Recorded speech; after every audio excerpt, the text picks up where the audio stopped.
우리가 늘 원하는 마음이 있다면 이 사회가 새롭게 변화됐으면 좋겠다.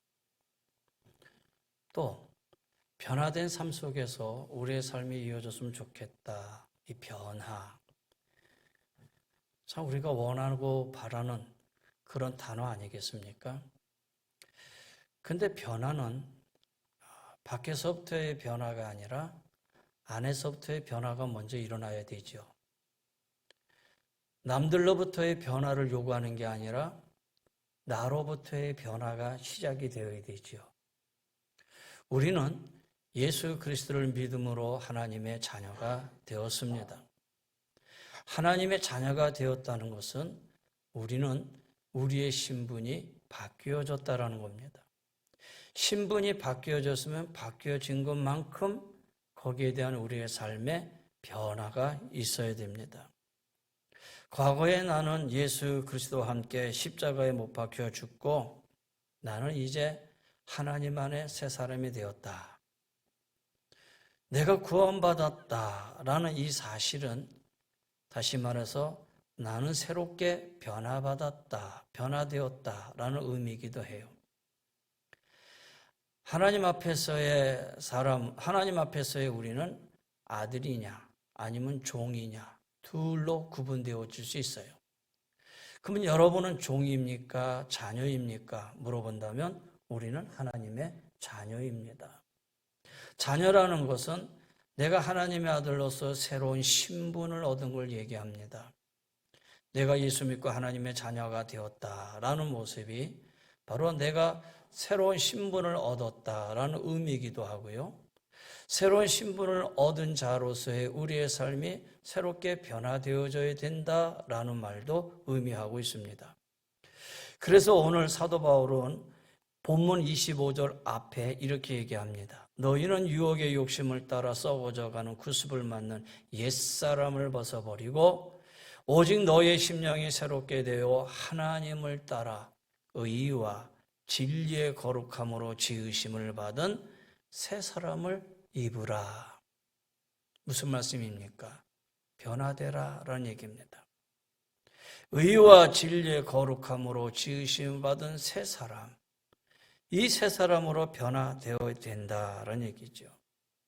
그리고 오늘 그 다음에 바로 이렇게 얘기합니다. 그런즉, 메시지 성경은 여기에 이 그런즉이라는 말을 덧붙여 말한다면 그런 의미로 해석됐어요. 새 사람을 입으라. 덧붙여 내가 말한다면 다시 말해서 새 사람이 되는 변화되어지는 삶이 어떤 삶이냐라는 것을 오늘 바울은 우리에게 오늘 본문을 통해서 가르쳐 주고 있어요. 그러면 우리는 어떤 변화를 가져야 됩니까? 그리스도인으로서 여러분 과연 변화된 삶을 살아가고 있습니까? 말씀을 통해서 한번 생각해 보는 시간이 되었으면 좋겠어요. 먼저 25절 보세요. 덧붙여 말한다면 그런즉 거짓을 버리고 각각 그 이익과 더불어 참된 것을 말하라. 여러분, 그리스도인의 첫 번째 변화는 언어의 변화입니다. 언어의 변화예요. 여기에 거짓을 버리라 그랬어요. 그리고 참된 말을 하라 이렇게 말하고 있어요. 우리가 너무나 잘 알고 있는 도산 안창호 선생님은 이렇게 말합니다. 우리 국민이 가장 시급히 해결해야 할 과제가 있다면 경제 부흥이 아니라 신용의 회복이다. 여러분, 그 당시 우리나라가 얼마나 가난했습니까? 그런데도 불구하고 도산 안창호 선생님은 우리나라의 문제는 가난이 아니라 신용의 부족이라고 했어요. 다시 말해 이 부정직한 문제야말로 우리나라의 가장 심각한 문제라는 거예요. 그러면서 그는 이렇게 권면합니다. 꿈에서라도 우리 거짓말하지 말자.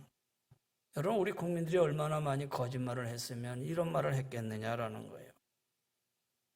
우리 한국의 가장 심각한 문제가 하나가 뭐냐면 사람들이 아무 생각 없이 그냥 거짓말한다는 거예요. 그냥 아무렇게나 거짓말한다는 거예요. 그리고 나서 거짓말이 들통이 내고 진실이 밝혀지면 그냥 그만이다라는 거예요.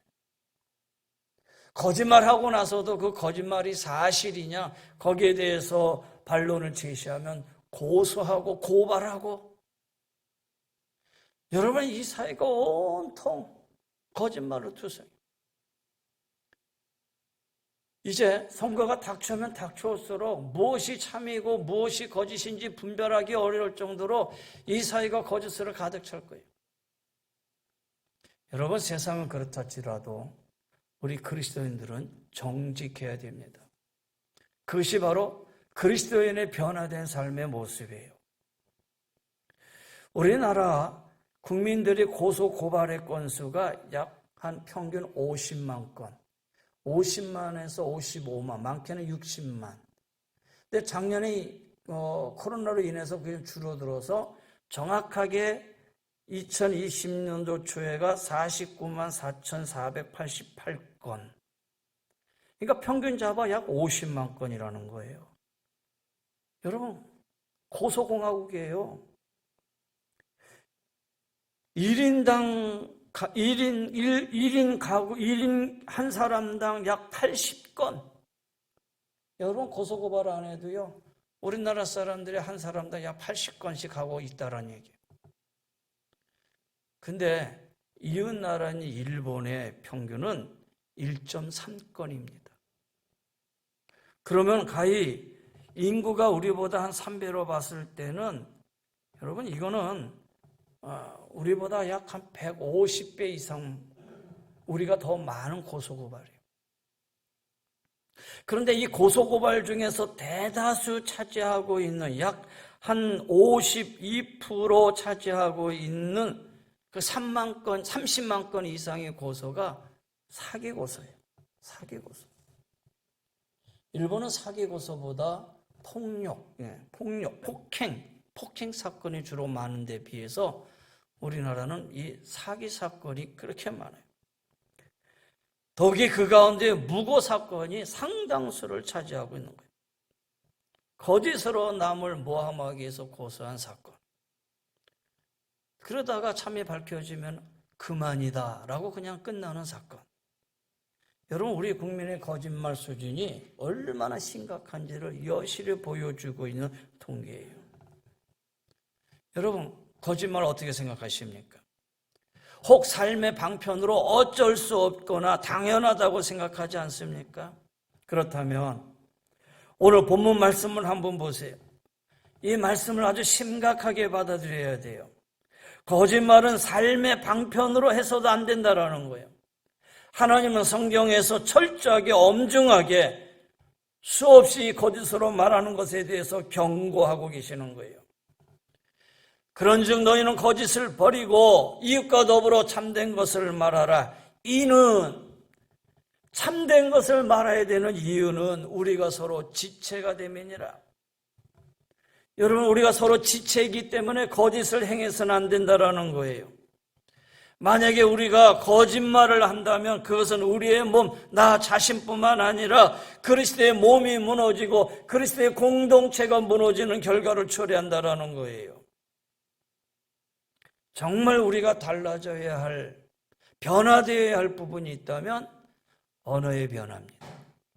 그리스도인이 구원받았고 하나님의 자녀가 되었다라고 했을 때 나타내어지는 모습은 말의 변화입니다.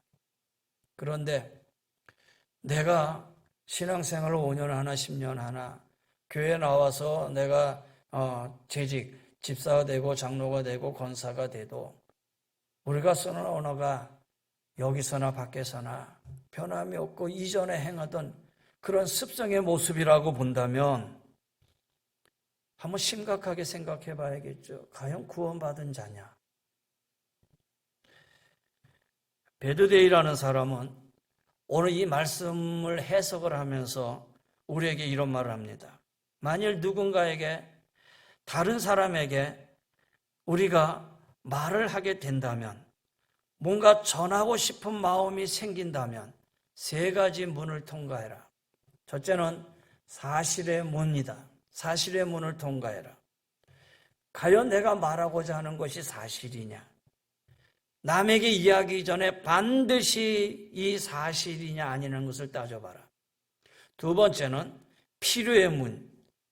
내가 이것을 말해야 되는데 말할 필요가 과연 있느냐 없느냐. 세 번째는 유익의 문. 내가 이것을 말함으로 인해서 나와 그 사람과 내 가정과 내 공동체가 정말 유익하냐? 나와 더불어 이웃과 더불어 하나님의 교회에 유익이 될 것인가? 이 세 가지를 통과해서 말을 하라라는 거예요. 여러분, 말이 정말 중요하지요. 적어도 말을 하고 그 말에 대해서 바꿈이 없는 자가 참된 지도자가 되어야 되지 않겠어요? 여러분, 교회에서나 신앙 안에서나 아니면 이 세상 안에서나 저는 그것은 동일하다고 생각해요. 적어도 자신의 한 말에 대해서 정직해야 되죠. 거기에 거짓이 있어서는 아니 된다라는 거예요. 여러분, 목사가 거짓말을 밥 먹듯이 하면 되겠어요? 장로님들이 사업한다 치고 사업하는 삶 속에서 거짓말을 막 하면 되시겠느냐라는 거예요. 안 되잖아요. 혹 어떤 사람을 만나서 대화하다 보면은 전도하고 교회 다니세요 이야기하다 보면 저는 교회 다니고 싶은데요. 제가 사업하다가요. 아무개 교회 집사한테 장로한테 이런 사람에게 제가 사기당했어요. 여러분, 그 사람에게 뭐로 얘기할 수 있겠어요? 어떻게 직분자가 됐는지 모르겠죠. 직분자 되기 이전에 참된 그리스도인의 삶의 모습을 서야 되는데 그것이 전혀 안 이루어진 거예요. 사실 오늘 한국교회의 가장 큰 문제고 오늘 그리스도인의 가장 큰 문제다라는 거예요. 로마서 3장에 거짓말하는 사람의 입에서는 쉬지 아니하는 악을 발하나니 저희 목구멍은 열린 무덤과 같고 그 혀로는 괴를 베풀고 그 입술에는 독사의 독이 있도다 그랬어요. 거짓말이 독이에요. 사람을 죽이고 가정을 죽이고 교회를 죽이는 독을 내뿜는 일이다라는 거예요. 자신을 아랑것 없이 내뿜는 그 거짓말이 곧 공동체를 죽이고 자신을 죽이는 독으로 돌아올 수 있다라는 거예요. 오늘 30절 말씀 본문해 보세요. 하나님의 성령을 근심하게 하지 말라. 그 안에서 너희가 구속의 날까지 인치심을 받았느니라. 여기 근심하게 하지 말라. 이 근심하다라는 이 단어가 다윗이 압살롬의 죽음을 앞에 놓고 엉엉 울면서 탄식하며 슬퍼하며 근심했다는 그 단어와 똑같은 단어예요. 성령님이 우리 안에서 언제 탄식하시고 근심하느냐? 내가 덕이 되지 못한 말을 했을 때, 거짓말을 할 때마다 성령님이 우리 안에서 탄식하고 근심한다라는 거예요. 여러분, 그리스도인의 변화, 구원받은 하나님의 자녀로서의 변화의 첫 번째는 언어의 변화입니다. 거짓말을 하지 않는 겁니다. 참된 말을 하는 겁니다. 여러분, 우리 사회에서도 지도자를 뽑는데 가장 중요한 덕목 중에 하나예요. 잘 보시고 구분하셔야 되지 않겠습니까? 두 번째는 28절 말씀 보세요. 도둑질하는 자는 다시 도둑질하지 말고 돌이켜 가난한 자에게 구제할 수 있도록 자기 손으로 수고하여 선한 일을 하라. 여기 도둑질이란 단어가 나오지요. 여러분, 구원받은 하나님의 자녀의 변화되어야 할 또 하나의 모습이 있다면 행동의 변화입니다. 여기 도둑질, 여기 히브리어는 가나브라고 그러고 헬라어는 칼레토라고 그러는데 이 가나브, 이 도둑질의 의미는 뭐냐면 옆으로 제쳐놓는다. 옆으로 제쳐놓는다. 다시 말하면 정상적이 아닌 바르지 못한 방법으로 이익을 추구하는 일체의 행위가 다 도둑질이라는 거예요. 부당한 뇌물 공유에 의해 챙기는 행위, 높은 이자로 부를 획득하는 행위, 빌리고 갚지 않는 행위, 허락받지 않고 물건을 가져오는 행위, 고용주가 피고용에게 정당한 임금을 지불하지 않는 행위, 피고용인이 회사의 자원을 마음대로 자원하는 행위, 부당한 속임수, 거래 등 일체에 바르지 못한 이익 추구의 행위. 여러분, 다 이거 도둑질 아니겠어요? 오늘날 정도를 넘어서 지나친 아파트 투기 행위, 도박 심리로 넓은 의미로 본다면 다 이거 다 도둑질이다라는 거예요. 여러분, 도둑을 해서 얻은 재물로 내가 행복을 누린다? 이 땅에 그런 사람은 없어요. 늘 마음이 불안할 거예요. 진정한 행복을 가질 사람은 없다는 얘기죠. 우린 가끔 꿈꾸지요. 로또라도 맞았으면 좋겠다. 로또가 맞아서 내 인생의 여유가 좀 행복해지고 편안해지면 좋겠다. 근데 여러분, 거대한 복권의 당첨을 맞아서 그 인생의 노후가 행복하고 그 인생의 노후가 아름답다는 사람은 거의 없어요. 재밌는 얘기가 하나가 있어요. 미국에서 거액의 복권 당첨자들의 당첨 이후에 인생을 추적하며 연구한 사람이 있는데 결론적으로는 행복해진 사람이 없더라라는 거예요. 그래서 한때 미국에서 이런 유머가 있었다 그래요. 어떤 부인이 300만 불 복권이 당첨이 됐어요. 야, 이 300만 불 복권 당첨을 받고 너무나 기쁜 거예요. 그런데 한편 고민에 빠졌어요. 왜? 남편이 심장병을 앓고 있는데 심장병을 앓고 있는 남편에게 여보 300만 불 복권 당첨됐어 그러면은 심장병으로 쓰러져 죽을 것만 같은 거예요. 그래서 의사를 찾아가서 정신과 의사하고 상담을 합니다. 내가 이렇게 됐는데 어떻게 할까요? 의사가 그러면 내가 남편을 만나서 한번 잘 상담해 보겠습니다. 그래서 남편을 만났어요. 남편을 만나서 상담하면서 얘기합니다. 혹시 말입니다. 혹시 한 100만 불 정도 복권을 당첨된다면 어떻게 하시겠습니까? 그랬더니 이 남편이 100만 불이요? 그러면 그 100만 불 정도 내가 당첨이 된다면은 내가 세계 여행도 한번 해보고 좋은 자동차도 사고 나를 위해서 애쓰고 아주 수고한 아내를 위해서도 내가 아주 이렇게 하고 좋은 말이죠. 그러니까 의사가 가만히 듣다가 그렇죠. 그런데요, 혹시 100만 불도 아니고 200만 불도 아니고 300만 불이 당첨된다면 어떻게 하시겠습니까? 그랬더니 이 남편이 껄껄껄껄 웃으면서 제가요 300만 불 당첨되면 150만 불 의사 선생님에게 드릴게요. 그러니까 의사가 그 말을 듣고 심장병으로 쓰러졌다는 거예요. 여러분, 요행이라는 거 이거 없다라는 거예요. 요행을 바라는 거 아니라는 거예요. 정당한 일의 대가가 중요하다는 얘기죠.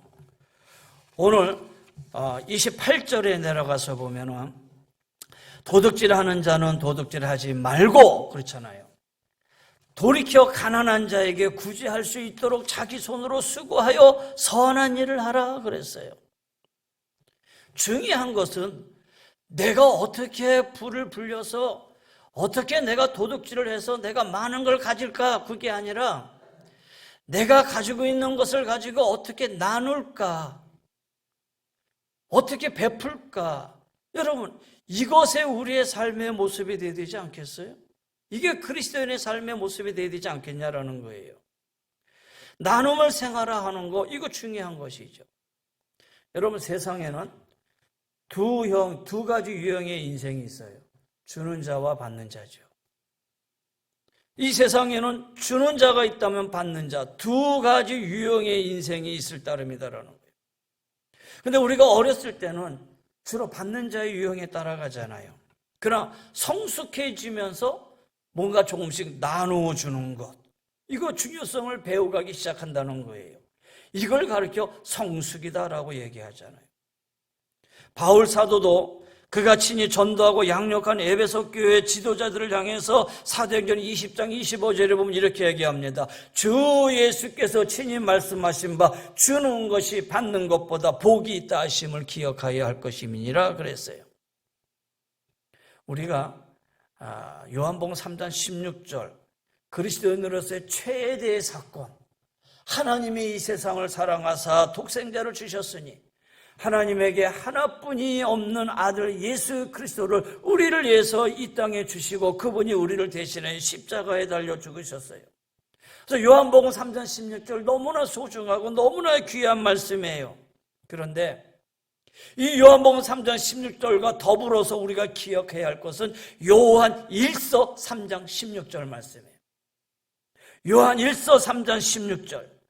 예를 들어 요한복음 3장 16절 말씀을 우리가 체험했다면, 이것을 믿고 구원받은 하나님의 자녀라면 우리는 요한 1서 3장 16절에 우리의 믿음의 삶을 온전히 순종하고 있는가를 봐야 된다는 거예요. 그럼 요한복음 3장 16절은 어떤 말씀이냐? 그가 우리를 위하여 목숨을 버리셨으니 우리가 이로써 사랑을 알고 우리도 형제를 위하여 목숨을 버리는 것이 마땅하니라. 누가 이 세상의 재물을 가지고 형제의 궁핍을 보고도 도와줄 마음을 닫으면 하나님의 사랑이 어찌 그 속에 거하겠느냐. 여러분, 그래요. 여러분, 그리스도인으로서의 두 번째 변화는 행동의 변화예요. 여기 도둑질하지 말라. 도둑질하지 말고 오히려 굳이 할 수 있도록 자기 손으로 수고하여 선한 일을 해라. 불우한 소녀가 있었어요. 어머니와 홀어머니와 함께 살면서 먹을 것이 없어서 아사 직전에 이른 적도 있을 정도로 가난했다 그래요. 설상가상으로 그들이 사는 곳에 전쟁이 나서 매일 죽음을 느끼며 살았다 그래요.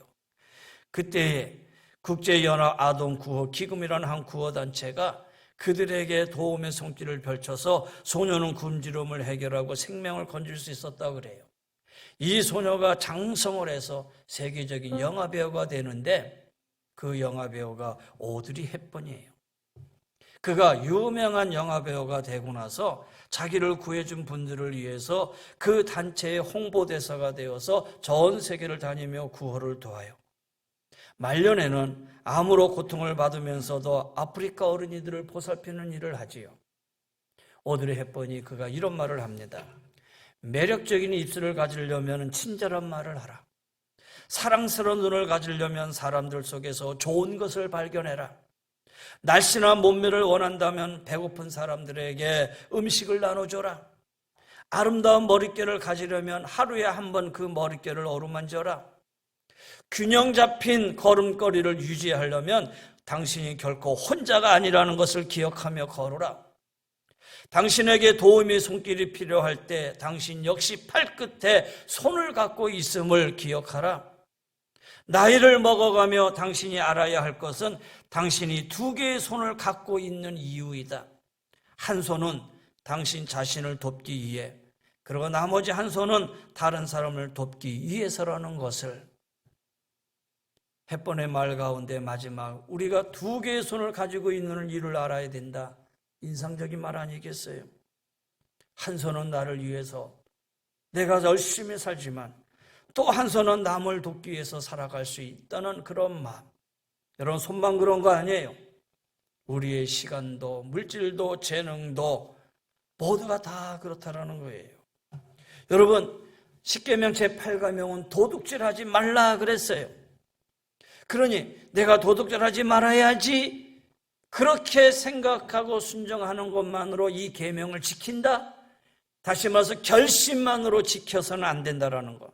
이건 부족합니다. 왜? 인간의 결심은 언제 무너질지 몰라요. 중단했던 그 도둑질은 언제든지 재개할 수 있어요.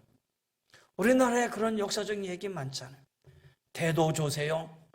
내가 도둑질하지 않겠습니다. 내가 은혜 받았습니다. 하나님의 종이 되겠습니다. 전도하면서 다녔던 그였지만은 그는 어느 순간에 다시 도둑질하게 됐잖아요. 여러분, 결심하는 것만으로 끝나는 건 아니다라는 거예요. 오히려 도둑질하던 이 손으로 수고하여 일하고, 그리고 이 땀의 결실로 이웃들과 적은 것으로 나누기 시작할 때에 더 이상 빼앗는 자도 훔치는 자도 아닌 나누는 자로, 축복하는 자로 살아갈 수 있게 되는 거예요. 그리고 하나님은 이런 사람을 축복해 주시죠. 여러분, 기억하세요. 구원받은 자녀, 내가 하나님의 자녀가 되었다라고 말할 때 두 번째 변화는 행동의 변화가 있어야 돼요. 세 번째, 오늘 본문 보십시다. 31절입니다. 너희는 모든 악독과 노함과 분냄과 떠드는 것과 비방하는 것을 모든 악의와 함께 버리고 서로 친절하게 하여 불쌍히 여기며 서로 용서하기를 하나님의 그리스도 안에서 너희를 용서하신가 같이 하라. 여러분, 세 번째 변화는 인격의 변화입니다. 오늘 여기에 보세요. 여기에 나오는 단어들 우리가 잘 보셔야 돼요. 먼저 악독이라는 이 악독은요, 날카로운 마음과 예리한 혀, 남을 늘 날카롭게 비판하고 다니는 것을 악독이라고 표현했어요. 입만 열면 남을 비판해요. 이건 악독이라는 거예요. 노함과 분냄, 이게 비슷한 단어 같지만 실제는 다른 의미예요. 노함은 막 격분하는 것이고 분냄은 뿌리 깊은 적대감이에요. 누가 나를 속상하게 하면 화를 품고 있다가 기회가 오기만 하면 너 봐라, 언젠가는 두고 보자, 이런 마음, 그런 마음이 곧 분냄이에요. 그리고 그 기회가 왔을 때 서슴없이 행동하는 것이죠. 떠드는 것과 해방하는 것, 여기 떠드는 것은요, 흥분해가지고 사람들과 막 소리를 지르며 싸우는 거예요. 이거 죄예요. 잘못된 거예요. 반면에 여기 비방이라는 말이죠. 비방이라는 말은 당사자가 없어. 상대방이 없는 가운데 그 사람을 막 모함을 해. 그리고 그의 명성을 손상시키는 일, 그 비방이에요. 회방이다. 여기 또 마지막 나오는 악이 다른 사람에게 해를 입히려고 하는 마음, 혹 의도, 그런 의미예요. 이 5가지를 다 버리고 어떻게 해야 되느냐? 32절이죠. 서로 친절하게 하며 불쌍히 여기며 서로 용서하기를 그 하나님의 그리스도 안에서 너희를 용서하심 같이 하라. 이렇게 살라라는 거예요. 그리스도인의 변화의 세 번째는 철저하게 내 인격의 변화가 있지 아니하고는 안 된다는 거예요. 여러분, 오늘 이 말씀은 우리가 그리스도로 살아야 한다라는 것에 대해서 어떻게 보면 아주 기초적인 거예요. 아주 초보적인 것. 그러면서 이것이 오늘 그리스도인의 전부가 되어야 된다는 삶이라는 거예요. 언어의 변화를 가져올 뿐만 아니라 행동의 변화가 있어야 되고 더불어 내 인격의 변화를 가지고 살아야지만이 내가 그리스도인으로서 아니면 교회 직분자로서 사람들 앞뿐만 아니라 하나님 앞에 인정받을 수가 있고 참된 그리스도인, 구원받은 자녀라고 말할 수가 있는 거예요. 이런 예화가 있습니다. 레오나르도 다빈치가 최후의 만찬을 그리는데 예수님과 더불어 12제자의 그림을 그리려고 하는데 모델이 필요해. 그래서 쭉 보다가 모델을 찾으러 다니는데 예배당 앞 교회 앞을 지나가는데 예배를 마치고 나오는 한 젊은 청년을 바라봤어요. 그 얼굴이 얼마나 아름답고 평안한지. 맞다, 저 얼굴이 예수님의 얼굴의 모형이다. 찾아가서 내가 소정의 사례를 드릴 테니 예수님의 모델이 돼달라. 그리고 예수님의 얼굴을 그렸어요.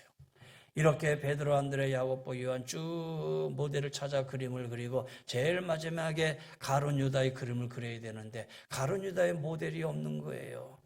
찾다가 이렇게 보는데 딱 저 사람 가룟 유다 같다라고 하는 생각 마음에 드는 사람이 있었어요. 그래서 조심스럽게, 여러분 가룟 유다 모델 해달라고 하면 기분 나빠하고 싫어하잖아요. 그래서 조심스럽게 가서 사실은 내가 그림을 그리는데 마지막 가룟 유다의 그림을 그리려고 하는데 죄송하지만 당신이 좀 가룟 유다의 모델이 돼 해달라. 그랬더니 이 사람이 얼굴을 이렇게 쳐다보더니 레오나르도 다빈치 얼굴을 쳐다보더니 갑자기 그 앞에 앉아서 엉엉 울기 시작을 해요. 엉엉 울기 시작을 해요. 영문이 몰랐어요. 왜 우나? 라고 왔는데 이 가룟 유다의 모델이 얼굴 들어 얘기합니다. 혹시 저를 기억하십니까? 아니, 나는 잘 모르겠는데, 난 처음 보는 사람인데 왜 이렇게 울면서 나한테 물어보십니까? 내가 바로 몇 년 전에 예수님 모델을 했던 사람입니다. 몇 년 전에 똑같이 당신이 나한테 모델 해달라고 해서 예수님 모델을 한 사람입니다. 아니, 그런데 몇 년 만에 바뀌어진 거예요. 몇 년 만에 그렇게 달라진 거예요. 여러분, 하나님의 자녀로서의 변화된 모습을 가지고 애를 쓰고 노력할 때는 얼굴이 빛나고 얼굴에서 광채가 나고 하나님의 자녀인 것 같았는데, 세월이 흐르고 그 마음에서 일어나는 거짓말을 이기지 못해서 함부로 남을 비방하고 마음에 악의를 품고 악뜻을 해가고 해방하다가 보니 도둑질도 무감각해져 버리기 시작했고, 그러다 보니 점점 더 많은 죄를 짓게 되고 결국에는 교도소까지 가게 되면서 그의 얼굴이 그렇게 변화되었다. 가룟 유다의 얼굴이 되어버린 것이죠. 여러분, 우리가 변화되어야 할 이유가 여기에 있는 거예요. 신앙이라는 게 한 번 구원받고 그 자리에서 끝나는 거 아니에요. 내가 한 번 구원받았으니 나는 이제 끝이다, 그렇게 끝나는 것이 신앙이 아니라는 거예요. 우리는 예수 그리스도의 보혈을 통해서 우리가 하나님의 사람이 되었다면 마냥 그 자리에 머물러 있는 게 아니라 날마다 내 자신을 십자가의 모습을 받고 주님의 성품에 참여하며 주님의 거룩을 닮아갈 수 있고 몸부림치고 그 거룩을 따라갈 수 있는 삶을 살아야 된다는 거예요. 그게 그리스도인의 삶이에요. 그러니 내가 거룩하니 너희도 거룩하라 그랬어요. 여러분, 이 땅에 사는 사람은 완전한 거룩은 없습니다. 완전한 거룩은 마지막에 이루어지는 것이지, 이 땅에 살아가는 동안 완전한 거룩을 이룰 사람은 아무도 없어요. 단지 그 거룩을 향해서 무던히 우리는 쫓아가야 되고 애를 쓰며 살아야 된다는 거예요. 사랑하는 성도 여러분, 변화하십시다. 아니, 변화해 가십시다. 이미 우리는 이 부분 속에서는 이미 넘어선 사람이 되어야 돼요, 사실은. 그런데도 불구하고 말씀을 준비하면서 내 자신을 돌아보니 나도 변화되어야 할 것이 너무나 많이 있는 거예요.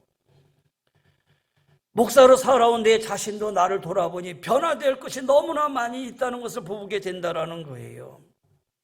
그렇게 본다면 하나님 앞에서 내 자신을 돌아보고, 하나님, 나를 긍휼히 여겨 내가 변화해야 될 부분을 변화시켜 주시고 그 변화 속에 나도 따라가게 해 주옵소서. 주님 앞에 내 자신을 맡기고 고백하며 나아가야 되지 않겠습니까? 말씀을 정리합니다. 하나님께 내 자신을 맡기고 주님과 더불어 동행하는 일평생이 될 때 나의 연약함을 도우시는 주께서 나를 새롭게 하실 것입니다. 주님과 동행하며 정말 자기다운 자신을 발견하고 하나님께서 주신 형제와 이웃, 자녀, 그리고 사명을 새롭게 보는 눈이 열리게 될 것이다라는 거예요. 이제 이도 코로나 이제 다가오고 있지요. 코로나 아주 생각만 해도 답답한데 그 끝이 보이는 것 같은 생각도 들어요. 어제 여러분에게 글을 다 보냈죠.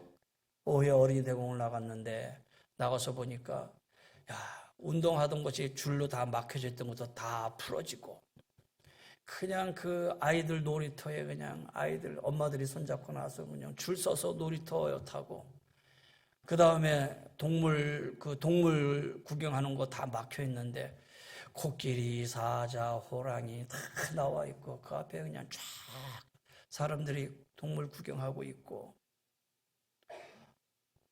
아니, 왜 이렇게 사람이 많어? 이거보다도 제 느낌에는 좋다.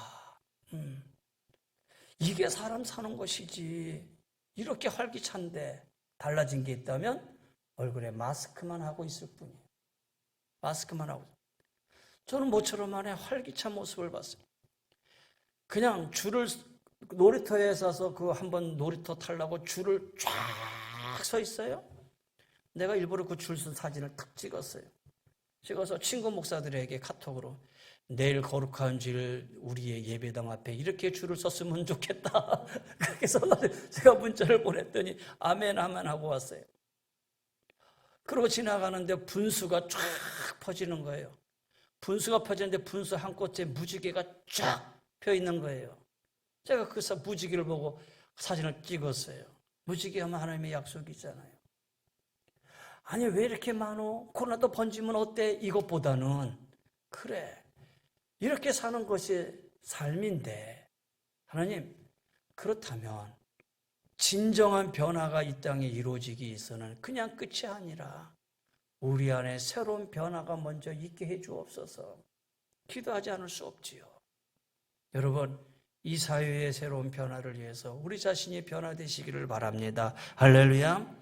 변화되십시다. 한국교회가 가지고 있는 또 그리스도인들 구원받은 자녀들이 반드시 행해야 할 이 세 가지는 구원받았다 하는 사람에게는 반드시 따라야 할 일이고 반드시 이루어져야 할 일입니다.